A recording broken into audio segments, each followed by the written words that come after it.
காணிக்கை தந்தோம் கர்த்தாவே, ஏற்றுக்கொள் எம்மை இப்போதே, கண் கொண்டு பாரும் கடவுளின் மகனே. கிறிஸ்துவுக்குள் அன்பானவர்களே, நாம் காணிக்கை படைக்கும் போது என்ன நடக்கிறது? திரியேக தேவன் அதை கவனிக்கிறார். காயின் ஆபேல் காணிக்கை படைக்க சென்றபோது பிதாவாகிய தேவன் அவருடைய காணிக்கையை அவர் கவனித்தார்.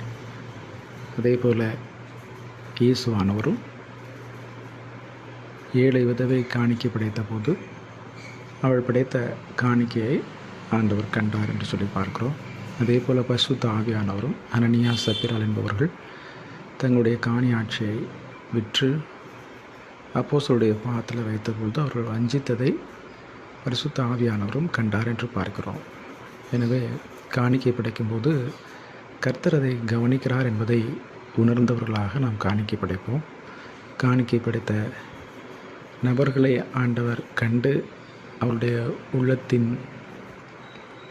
அடிப்படையில் அவர்களை ஆண்டவர் ஆசீர்வதித்தது போல நம்மையும் ஆண்டவர் ஆசீர்வதிக்கிறவராக இருக்கிறார். அது மாத்திரமல்ல, அந்த காணிக்கையை தவறாக பயன்படுத்துகிறவர்களையும் ஆண்டவர் தண்டிக்கிறவராக இருக்கிறார்.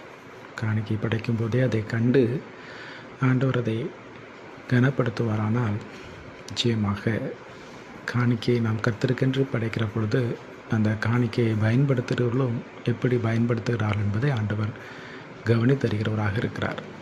எனவே பிரியமானவர்களே, காணிக்கை படைக்கும்போது இந்த உணர்வோடு கூட திரியேக தேவன் நம்மை கவனிக்கிறார். நம்முடைய காணிக்கை எப்படிப்பட்டதாக இருக்கிறது என்பதை நாம் தேவ சமூகத்தில் உணர்ந்தவர்களாக காணிக்கையை படைப்போம். ஆண்டவர் நம்மை ஆசீர்வதிப்பாராக. ஆமென்.